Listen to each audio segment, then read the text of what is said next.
오늘 말씀을 준비하는데요, 전에 읽었던 기사에 나온 사과문 하나가 생각이 났습니다.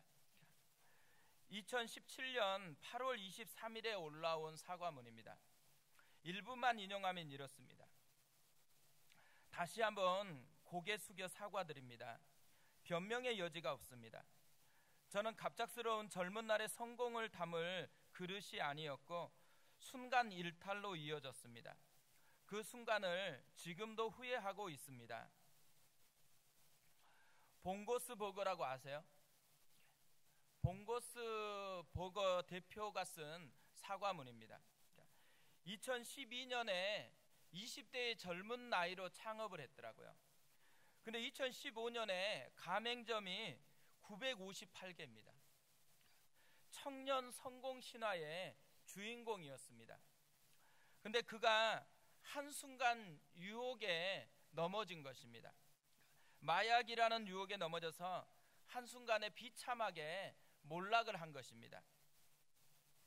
이 사람뿐만 아니고요, 우리는 주변에서 한순간의 유혹 때문에 무너진 사람들을 정말 많이 접하고 있습니다. 유혹은 굉장히 치명적인 문제입니다.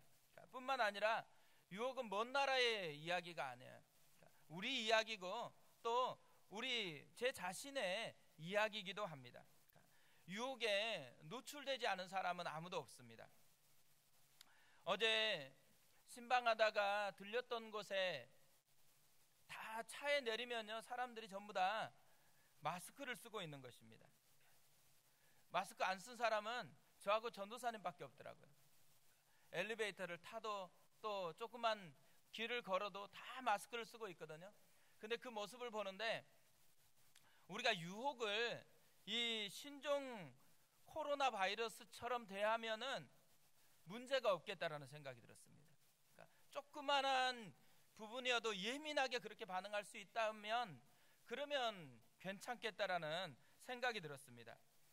영국에 웨스트민스터 교회가 있거든요. 이 교회의 담임 목사였던 킴멜 몰간이 이런 말을 했습니다. 거룩함은 아예 유혹을 받지 않는 것이 아니라 유혹을 극복하는 능력이다. 거룩한 사람이 된다는 것은요, 유혹이 전혀 없는 사람이 아니라는 거예요. 유혹이 있는데 그 유혹을 극복하는 사람, 그 사람이 거룩한 사람이 되어진다라는 거죠. 요셉이 그런 사람이었습니다. 요셉이 범사에 형통한 사람이었습니다. 마치 영원히 승승장구만 하고 성공할 것만 같은 사람이었는데 그에게도 유혹이 찾아옵니다. 7절을 보면 그 후에 그의 주인의 아내가 요셉에게 눈짓하다가 동침하기를 청하니, 누가 요셉을 유혹하죠? 주인의 아내. 사람을 통해서, 가까이 있는 사람을 통해서 유혹이 시작이 됐습니다. 저도 개척하고서요, 깨달은 것이 이것이에요. 개척하고서 두 종류의 사람이 있더라고요. 하나님 나라를 섬기면서도 성령의 사람으로 살아가는 사람이 있고요, 마귀의 도구로 살아가는 사람이 있더라고요. 주님을 위해서 열심히 일하는 것 같은데 성령님께 붙들리는 사람이 있고, 열심히 일하는 것 같은데 자기 욕심에 붙들려 있는 그런 사람이 있다라는 것을 자꾸자꾸 깨닫게 되어집니다. 또 저도 그럴 수 있다라는 위기의식을 자꾸자꾸 느끼고 있습니다. 그런데 이 여인, 주인의 아내잖아요. 이 여인이 성령의 사람이었으면 얼마나 좋을까요? 그런데 마귀의 도구가 된 채로 지금 사용되고 있다라는 것입니다. 올 한 해 우리도 두 종류의 삶을 살아갈 수가 있습니다. 성령의 사람으로 살아갈 수가 있고, 또 마귀의 장난질에 노출돼서 계속 마귀의 하수인으로 살아갈 수가 있는 것이죠. 우리가 성령님께 붙들려 있는 삶이 되었으면 좋겠습니다. 저는 오늘 말씀을 묵상하다가요, 요셉이 경험하고 있는 유혹인데 이 유혹에는 세 가지 특징이 있다는 것을 발견을 했습니다. 첫 번째로는 단점이 아니라 장점이 유혹의 도구가 된다라는 것입니다. 유혹이 시작되었던 타이밍, 그러니까 요셉의 유혹이 시작됐던 타이밍을 7절에서는 이렇게 이야기를 합니다. 그 후에 그의 주인의 아내가 요셉에게 눈짓하다가 동침하기를 청하니, 그러니까 그 후에라는 말은 그 전에 뭔가가 있었다라는 의미를 담고 있습니다. 그 전에 무슨 일이 있었을까요? 바로 앞절인 6절에서 이렇게 얘기합니다. 주인이 그의 소유를 다 요셉의 손에 위탁하고 자기가 먹는 음식 외에는 간섭하지 아니하였더라. 요셉은 용모가 빼어나고 아름다웠더라. 그러니까 두 가지를 강조해요. 하나는 외모를 강조합니다. 용모가 빼어나고 아름다웠더라. 잘생겼다라는 거죠. 아주 매력적으로 생겼다라는 것입니다. 그러니까 이게 진짜 좋은 장점이잖아요. 잘생기면 얼마나 좋아요. 근데 이게 화근이 되었다라는 거예요. 우리가 외모가 뛰어나다, 그럼 뭘 해야 될까요? 기도 많이 해야 됩니다. 별로 이렇게 시큰둥하는 거 보니까 기도 안 해도 되겠다고 생각하시는 분들이 많은 것 같습니다. 근데 우리가요, 조금 진짜 잘생긴 것 같다 그러면 기도 많이 해야 되는 거예요. 왜냐하면 잘생기는 것 때문에 유혹이 시작됐다라는 거죠. 두 번째로는요, 그냥 잘생겼다고 유혹하는 건 아니에요. 성공. 요셉은요, 진짜 성공을 했습니다. 그의 주인이 모든 소유를 요셉에게 다 맡겼습니다. 직장에서요, 오너 외에 가장 높은 직위에 오른 거예요. 그러니까 완전히 성공한 겁니다. 이 성공하니까 어때요? 사람이 성공하면 보는 눈이 바뀌어요. 옛날에 되게 칙칙한 줄 알았는데 성공했다 그러면 어때요? 되게 좋아 보여요. 요셉도 마찬가지죠. 성공했다고 하는데 외모까지 잘생겨 보이니까 그 좋은 장점이 이제 유혹의 도구로 그렇게 사용되고 있다라는 거죠.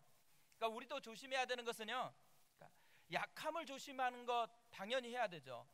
근데 강점, 내가 이걸 잘할 수 있다, 내가 이것으로는 반드시 성공할 수 있다, 이런 부분이 있으면 그것을 조심해야 된다라는 거예요.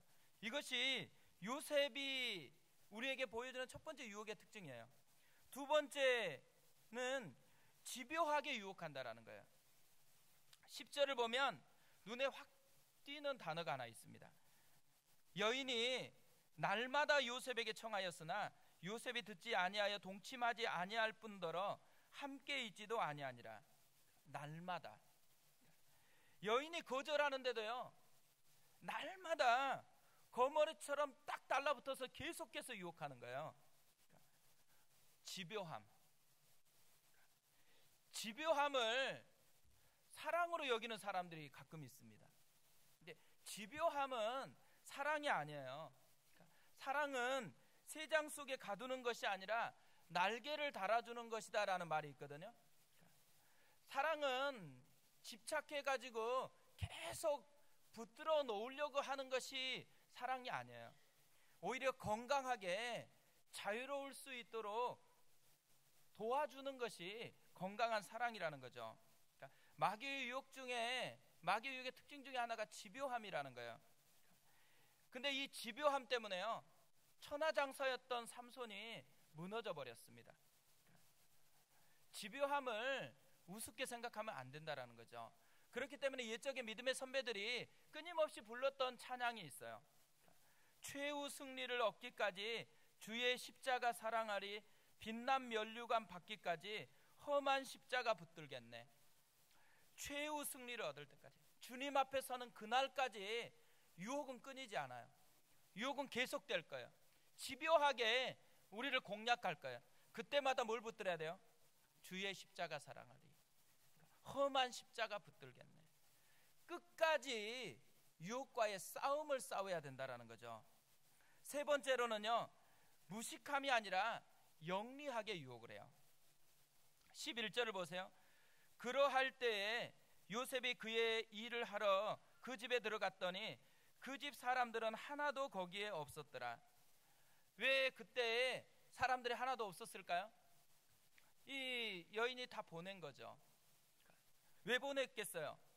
영리하게 넘어가기 좋은 환경을 만들어 놓고 나서 유혹을 하고 있다라는 거예요. 마귀가 유혹할 때 무식하게 하는 거 아닙니다. 창세기 3장 1절에 보면요, 인간을 향한 최초의 유혹이 나와요. 그 유혹을 하는데 유혹하는 마귀의 특징이 뭔지를 3장 1절에서 이렇게 묘사를 합니다. 그런데 뱀은 여호와 하나님이 지으신 들짐승 중에 가장 간교하니라. 그러니까 간교하다라는 말이 되게 부정적으로 느껴지지만 사실 이 말은 히브리어로 보면 이룸이라는 말이에요. 이 이룸이라는 말의 뜻은 뭐냐면 영리한, 현명한, 슬기로운. 근데 여기서 약간 부정적으로 접근하면 어때요? 교활한, 간교한, 이런 뜻이에요. 마귀가 무식하게 드러내는 것은 아니라는 거예요. 마귀는 영리하게 뭐가 약한지, 뭐를 건드리면 넘어질 수 있는지 그것을 분석하고 파악한 후에 접근한다라는 것이죠. 그러니까 우리가 유혹이 찾아올 때는 조심해야 됩니다. 깨어 있어야 된다라는 거죠. 이런 유혹이 요셉을 무너뜨리지 못했습니다. 요셉이요, 넉넉하게 이 유혹을 이겨냈어요. 그러니까 올 한 해 우리에게 유혹이 없을까요? 반드시 유혹이 있어요. 유혹이 찾아왔을 때 우리는 어떻게 반응할 건가? 요셉처럼 이길 것인가 아니면 무너질 것인가? 그러니까 올 한 해가 유혹을 이기는 한 해가 되었으면 좋겠습니다. 그래서 오늘은 말씀을 통해서 요셉이 이 유혹을 이겨냈던 비결을 좀 살펴보려고 해요. 두 가지를 살펴볼 건데, 첫 번째로는 뭐냐면 유혹을 이긴 비결은 단호하게 피하는 것입니다. 이것이 유혹을 대하는 현실적이고 실제적인 비결이에요. 성경에 보면 성적인 유혹 앞에 무너져 내리는 사람들이 나옵니다. 대표적인 사람이 누구일까요? 삼손, 또 다윗입니다. 삼손과 다윗의 공통점이 있어요. 어떤 게 공통점일까요? 유혹의 현장에요, 더 오래 머물렀다라는 특징이 있어요. 삼손은 집요하게 유혹을 하거든요. 근데 자기 힘을 믿고 그 자리에 더 머뭅니다. 사사기 16장 16절에 보면 그때 상황을 이렇게 묘사를 해요. 날마다 그 말로 그를 재촉하여 조rum해 삼손의 마음이 번뇌하여 죽을 지경이라. 날마다 재촉을 해요. 마음이 어떻게 됐다 그래요? 번뇌하여 죽을 지경이라. 죽겠다라는 거예요. 우리 같으면 마음이 번뇌해가지고 죽겠다, 그럼 어떻게 할까요? 당장에 떠날 거 아니에요. 근데 바로 그 다음 절에 삼손이 뭐 하고 있어요? 삼손이 들릴라를 베개 삼아가지고 무릎에서 자고 있어요. 죽겠다라고 얘기하면서 그 자리에 계속 머물러 있는 거예요. 그래서 망한 거예요. 다윗도 마찬가지입니다. 사무엘하 11장 2절에서 그날의 상황을 이렇게 묘사합니다.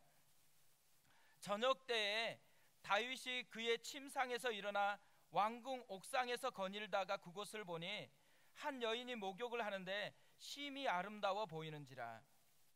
다윗 왕이 밤에 거니는데 한 여인이 목욕을 하고 있는 거예요. 그럼 우리 같으면 어떻게 해야 되겠어요? 여인이 목욕하고 있구나, 지나가면 돼요. 그런데 다윗은 어떻게 해요? 이미 마음이 그녀에게 머물러 있어요. 그래서 심히 아름다워 보이는지라. 심히 아름다워 보이는지라. 왜 이 말을 하겠어요? 마음이 그곳에 머물러 있다라는 것이죠. 이 머물러 있는 것 때문에 다윗이 망해요. 그런데 요셉은 다르게 반응합니다. 요셉은요, 단호하게 피해요. 그러니까 10절을 보세요. 여인이 날마다 요셉에게 청하였으나 요셉이 듣지 아니하여 동참하지 아니할 뿐더러 함께 있지도 아니하니라. 유혹의 말을 듣지도 않을 뿐만 아니라 함께 있지도 아니했대요. 그러니까 유혹의 자리를 떴다라는 얘기예요. 12절도 보세요. 그 여인이 그의 옷을 잡고 이르되 나와 동침하자. 그러나 요셉이 자기의 옷을 그 여인의 손에 버려두고 밖으로 나가매. 요셉하고 이 여인이 싸운다고 생각해 보세요. 요셉이 이기겠어요? 이 여인이 이기겠어요? 요셉은 건장한 청년이에요. 이 여인은 몇 살인지 몰라요. 아마 나이가 많았겠죠. 요셉이 힘으로 제압할 수 있어요. 힘으로 제압하면 쉬워요. 그런데 어떻게 했대요? 자기 옷을 버려두고 밖으로 나갔다고. 그 유혹의 현장을 피했다고. 단호하게 현장을 피했다라고 얘기합니다. 그래서 바울은요, 자기의 제자였던, 그리고 사랑하는 아들이라고 그렇게 소중히 여겼던 디모데에게 이렇게 편지를 해요. 디모데후서 2장 20절에 22절에서 또한 너는 청년의 정욕을 피하고 주를 깨끗한 마음으로 부르는 자들과 함께 의와 믿음과 사랑과 화평을 따르라. 첫 번째가 뭐예요? 청년의 정욕을 피하고, 청년의 정욕과 싸워라. 청년의 정욕이 일어나면 기도를 깊이 해라. 이렇게 얘기한 게 아니에요. 유혹이, 정욕이 내 안에 불일 때도 일어나면 무조건 피하라는 거예요. 그게 1번이에요. 사실 청년 사역 할 때마다요, 강조했던 게 이런 내용이에요. 그러니까 청년들에게 반드시 얘기한 게 뭐냐면, 사랑하는 사이라고 절대로 1박 2일 여행 떠나지 말아라. 그런데 남자 꼭 꼬셔가지고 여행을 떠나게 됐다 그러면 어떻게 해야 돼요? 그러면 몰래 엄마하고 아빠 둘 중에 한 명은 반드시 데려가라. 그럼 다음부터는 절대로 여행 가자고 안 한다. 그런데요, 보통 남자들이 여행 가자 그러면서 뭐라 그래요? 안 된다 그러면 너 오빠 못 믿어? 너 오빠 못 믿어? 얘기하잖아요. 그때 뭐라고 얘기해야 돼요?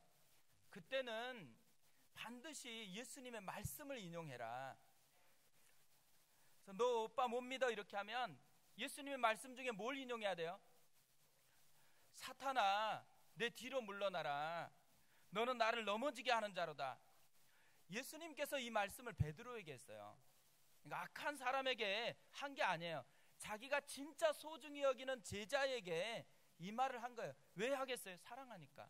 소중히 여기니까 유혹에 함께 굴복하지 않으려고 이 이야기를 한 거거든요. 그러니까 근데 청년들만 이 이야기를 하면 안 돼요. 단란주념에 갔거나 또 회사에서 뭘 하면서 어떤 데를 들어갔다 그러면 유혹하면 뭐라 그래야 돼요? 사탄아, 내 뒤로 물러나라. 얘기하고 빠져나와야 돼요. 찰스 스윈돌이라는 목사님이 계시거든요. 이분이 요셉에 대해서 설교를 했습니다. 근데 이분의 설교집에 보면 몇 가지 유혹하는 말에 대해서 정리를 해 놓았더라고요. 이런 것들이에요. 내 남편은 당신처럼 내 욕구를 충족시키지 못해요. 이렇게 함으로써 당신이 나를 정말로 사랑하고 있다라는 것을 당신은 증명할 수 있어. 어느 누가 알 수 있겠어? 완전히 우리 둘뿐이야. 절대적으로 안전해. 자, 이제 우리는 곧 결혼할 거잖아. 기다릴 이유가 없어. 뭐가 문제야? 나는 정말로 미칠 것 같이 외로워요. 하나님도 이해하실 거예요. 그래서 하나님께서 당신을 나에게 보내주신 거예요. 정말로 이번만 결단코 다시는 안 그럴 거야. 이런 유혹이 찾아올 때 뭘 해야 된다고요? 사단아, 내 뒤로 물러나라. 앞에 한번 해볼까요? 사단아, 내 뒤로 물러나라. 그리고 피해야 된다라는 거예요. 요셉이 삼손이나 다윗과 다른 점이 있어요. 다른 점이 뭘까요? 요셉은 자신의 약함을 인정한 거예요. 약함을 인정하니까 피하는 거예요. 나는 힘이 세니까 괜찮아. 삼손은 그랬어요. 나는 왕이니까 괜찮아. 다윗은 그랬어요. 그러나 요셉은 자신이 연약한 인간이라는 것을 깨달았어요. 그래서 하나님만 붙들어야 된다는 것을 알고 유혹 앞에는 장사가 없으니까 피하는 걸 선택했다라는 거죠. 또 하나요. 요셉은 유혹의 이 치명적인 힘을 인정한 거예요. 얼마나 유혹이 치명적인지를 인정한 거라는 거죠. 두 사람은 유혹을 작게 여겼어요. 대수롭게 여기지 않았어요. 그런데 요셉은 이것이 치명적이라고 느꼈다라는 것이죠. 헨리 아미엘이라는 분이 유혹에 대해서 이런 말을 했습니다. 단 한 가닥의 머리털이라도 유혹의 바퀴에 끼면 온몸이 말려든다. 유혹은 작은 게 없다라는 거죠. 머리털 한 가지, 이것이 유혹의 틀에 끼면 어떻게 돼요? 온몸이 망가지는 것, 이게 유혹이라는 것이죠. 그러니까 유혹은 작은 것이어도요 치명적입니다. 아주 조그마한 유혹이 내게 찾아올 것 같으면 단호하게 그것을 피해야 한다라는 거죠. 이것이 요셉이 이런 유혹 앞에서 당당하게 이길 수 있었던 비결이에요. 두 번째, 요셉이 유혹을 이긴 비결이 뭐냐면 유혹보다 더 큰 것으로 마음을 채웠기 때문에 그래요. 청년 시절에요, 청년들과 함께 MT를 간 적이 있거든요. 가평으로 갔습니다. 가평에 이렇게 폭포가 있어요. 그러니까 폭포가 되게 예뻐가지고 청년들이 막 신나가지고 사진 찍고 막 즐겁게 노는데 한 선배는 아무런 표정이 없어요. 뭐 시큰둥하게 그냥 쳐다보고 있는 거예요. 그게 궁금해가지고 어디 뭐 안 좋은 거 있는지 물어봤어요. 왜 그러냐고. 그랬더니만요, 이분이 얼마 전에 미국 여행을 갔대요. 미국 여행에서 나이아가라 폭포를 봤대요. 나이아가라 폭포를 본 이후에는 그것보다 작은 것은 폭포처럼 느껴지지가 않는데요. 그러면서 이분이 이런 말을 했어요. 큰 것을 본 다음부터는 하찮은 것에는 마음이 흔들리지 않는다. 엄청난 명언을 했습니다. 왜 우리가 하찮은 것에 마음이 흔들릴까요? 우리 다 작은 것에 마음이 흔들리잖아요. 왜 흔들릴까요? 큰 것을 마음에 담고 있지 않으니까. 그것보다 더 큰 것이 마음속에 가득 차 있지 않으니까 하찮은 것에 자꾸만 무너진다라는 거죠. 사실 이 부인 생각해 보세요. 이 부인의 입장에서 보면 요셉이 잘생겼죠. 성공했어요. 그러니까 매력적으로 보여요. 그래서 이 여인에게는 요셉이 굉장히 유혹거리예요. 요셉에게 이 여인이 유혹거리였을까요? 우리는 여인의 입장에서 계속 생각하니까 그렇죠. 요셉의 입장에 생각해 보세요. 자기보다 나이가 훨씬 많아요. 그리고 여인이 예쁜지 안 예쁜지 성경이 침묵을 하고 있어요. 이 말은 무슨 말이겠어요? 별로 그렇게 예쁘지 않다라는 얘기잖아요. 예쁘지도 않고 나이도 많은데 계속적으로 집착을 해요. 질리는 스타일이 질리는 스타일. 완전히 질리는 스타일이거든요. 요셉에게는요, 이 여인이 유혹거리가 아니었다라는 거예요. 근데 단지 외모상으로만 요셉에게 유혹거리가 아닌 게 아니었어요. 요셉은 그것보다 더 중요한 이 여인이 하찮게 보이는 이유가 있었어요. 그것을 8절 9절에서 이렇게 설명을 합니다.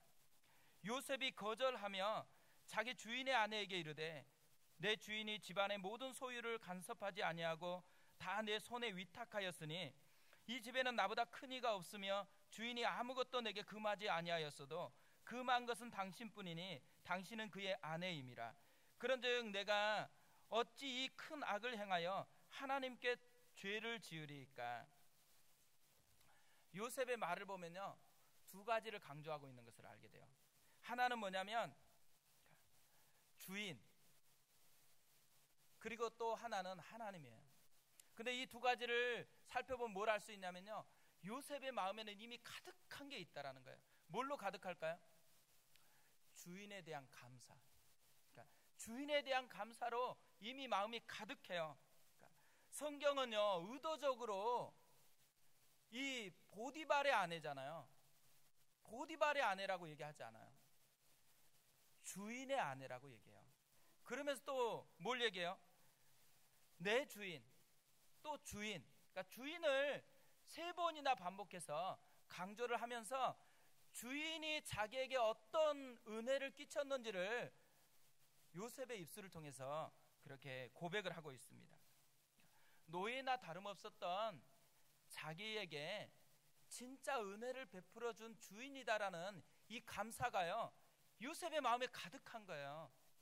그러니까 이 아내의 유혹이 하찮게 보이는 거예요. 그러니까 감사보다요 유혹거리가 크게 느껴진다. 심각한 거예요. 감사보다 마음의 불평이 자꾸만 더 많이 일어난다. 굉장히 심각한 상태에 있는 거예요. 우리가 돈이 없을 수 있죠. 그런데 돈이 없다고요 염려하는 것에 마음을 다 빼앗기면 안 됩니다. 우리는 이미 하나님이 우리 아버지예요. 그리고 우리는 하나님의 자녀예요.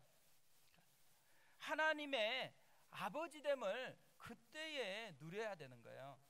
건강이 나쁠 수도 있잖아요. 건강이 나쁘다고 불안함에 모든 마음을 다 빼앗기면 안 돼요. 우리의 생명은 하나님의 손에 달려 있는 거예요. 우리가 약해질 때 뭘 누려야 돼요? 우리를 기르시는 목자이신 하나님을 누려야 될 때인 거예요. 올 한 해가요 다른 어떤 것보다 우리의 아버지이신 하나님을 누렸으면 좋겠어요. 그리고 우리가 하나님의 자녀다라는 이 자녀됨의 권세를 누렸으면 좋겠어요. 그리고 하나님이 우리의 목자이시고 우리는 그분의 기르시는 양이다라는 것, 이것을 누림으로 인해서 우리 마음에 상황과 상관없이 누릴 수 있는 감사, 이것이 가득한 한 해가 되었으면 좋겠습니다. 또 하나요, 요셉이 강조하는 게 있는데 하나님이잖아요. 이 하나님을 보면 요셉의 마음에 이미 하나님의 사랑이 가득하다라는 것을 깨닫게 되어져요.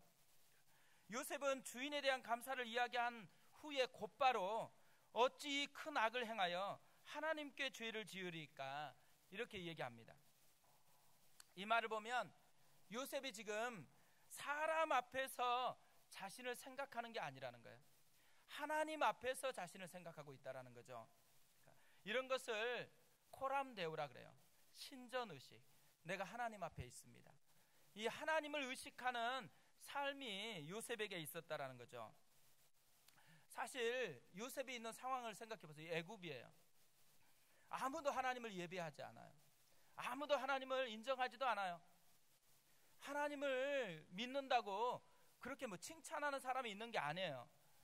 그런 상황에서 지금 요셉은 하나님 앞에서 하나님을 의식하는 그런 신전의식이 가득하다라는 것을 우리에게 보여주고 있죠. 요셉의 마음에요 하나님이 가득해요. 그러니까 하찮게 보인다라는 것이죠. 지난주 목요일 새벽에요 꿈을 꾸고 깨어났습니다. 너무너무 가슴이 벅찬 꿈이에요. 꿈속에 많은 분들이 이렇게 줄을 서 있는 거예요. 숲속인데 줄을 쭉 서 있는데요, 다가가서 보니까요 제가 아는 분들이에요. 은퇴하신 목사님들이 이렇게 다 줄을 서 있어요.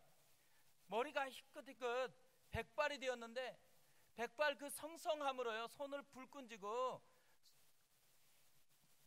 손을 올리면서 계속해서 소리 지르는 거예요. 백문일답. 백문일답을 계속해서 사람들이 막 하고 있는 거예요. 진짜 생명은 누구입니까? 예수 그리스도. 참 진리는 누구입니까? 예수 그리스도. 우리를 위해 자신의 전부를 드린 분은 누구입니까? 예수 그리스도. 우리의 힘은 누구입니까? 예수 그리스도. 우리의 목자는 누구입니까? 예수 그리스도. 우리가 따라갈 이름이 누구입니까? 예수 그리스도. 우리가 죽기까지 사랑해야 될 그 이름이 무엇입니까? 예수 그리스도. 근데 이 예수 그리스도를 외치면서요 막 뛰면서 기쁨으로 막 외치고 있는 거예요. 제가 그 모습을 보는데요, 나도 저랬으면 좋겠어요. 내 사역이 다 끝마치는 때, 내 생명이 다하는 그때 진짜 손을 불끈 쥐고 예수 그리스도, 예수 그리스도, 예수 그리스도 계속해서 감격으로 외칠 수만 있으면 얼마나 좋을까. 그래서 깨어나가지고 책상에 앉아서 메모를 다 해놨습니다. 사실 수요 오전 기도회에서 인도하면서 목이 다 쉬어버렸거든요. 목이 다 쉬었는데도요 외치고 싶더라고요. 예수 그리스도. 그리고 기도를 했어요. 하나님, 진짜 그리스도의 사랑에 강권되어질 수 있도록 은혜를 베풀어 주십시오. 내 전 존재가 예수께 완전히 사로잡힐 수 있으면 너무너무 감사하겠습니다. 그리고 한 분 한 분, 한 명 한 명 진짜 예수 그리스도에게 사로잡히면 좋겠습니다. 그리스도의 사랑이 남의 얘기가 아니고 내 속에 흘러넘치는 고백이었으면 좋겠습니다. 우리 교회가 다른 걸 자랑하는 교회가 아니고 이 예수 그리스도의 사랑을 그렇게 감격스럽게 자랑하는 그런 교회가 되었으면 좋겠습니다. 우리가 예배를 드릴 때마다 예배가 그냥 해치우는 것이 아니고 예수를 만난 감격, 우리 마음에 예수로 가득 채워진 이 감격 때문에 일주일을 살아가는데 넉넉하게 이길 수 있다는 소망을 붙들고 가는 것, 그런 교회가 됐으면 좋겠습니다. 이런 기도를 계속 하다가요 한 가지 깨달음이 오더라고요. 요셉이 그런즉 내가 어찌 이 큰 악을 행하여 하나님께 죄를 지으리까, 이 말 한 것은요 의무로 한 게 아니라는 거예요. 의무로 한 게 아니라 너무 가슴이 벅차가지고 이 고백을 하고 있다라는 것이죠. 요셉은 유혹과 싸우는 사람이 아니었어요. 하나님의 사랑에 사로잡힌 사람이에요. 하나님께 완전히 붙들린 그런 사람입니다. 그렇기 때문에 유혹이 하찮게 느껴지는 거예요. 그래서 이렇게 도망가면 어떤 일이 발생할지 알겠잖아요. 그럼에도 불구하고 대가지불을 두려워하지 않는 그 모습이 요셉에게 있었다라는 거죠. 정원을 가꾸려고 하면요 잡초를 반드시 제거를 해야 됩니다. 그렇다고 정원사가 잡초 제거하는 사람 아니에요. 정원을 가꾸는 사람입니다. 우리가 유혹과 싸우게 되어 있어요. 그렇다고 우리의 정체성이 유혹과 싸우는 사람 아니에요. 우리는 하나님의 사랑에 붙들린 사람이에요. 하나님과 더 깊이 사랑의 관계를 맺어가는 사람이 우리라는 것이죠. 제가 개척하고서요 작년까지 제일 많이 들었던 말을 생각해 보니까요 딱 하나 생각이 나더라고요. 그게 뭐냐면, 목사님은 끝까지 변하지 않았으면 좋겠어요. 이게 제가 제일 많이 들었던 말입니다. 근데 이 말은 뭘 의미할까요? 목사님은 유혹에 흔들리지 않았으면 좋겠어요. 목사님은 유혹을 이겨냈으면 좋겠어요. 이렇게 응원하고 격려하는 얘기더라고요. 근데요 이 말씀을 준비하다 보니까요 이 말이 그냥 저에게 유혹과 싸우는 사람이 되라는 말이 아니더라고요.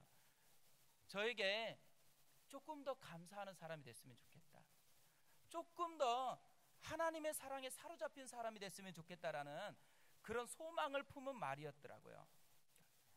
올 한 해 우리에게도 유혹이 찾아옵니다. 요셉처럼 이기는 사람이 됐으면 좋겠어요. 단호하게 피하면 돼요. 그리고 유혹보다 훨씬 더 큰 것을 마음에 가득 채우면 됩니다. 주께 감사한 것, 주의 사랑에 사로잡히는 것, 이거에 붙들리면 우리가 유혹을 하찮게 여기면서 당당히 이겨내는 사람이 될 수 있다는 거죠. 그 은혜가 우리의 삶 속에서 맛보아지는 은혜였으면 좋겠습니다.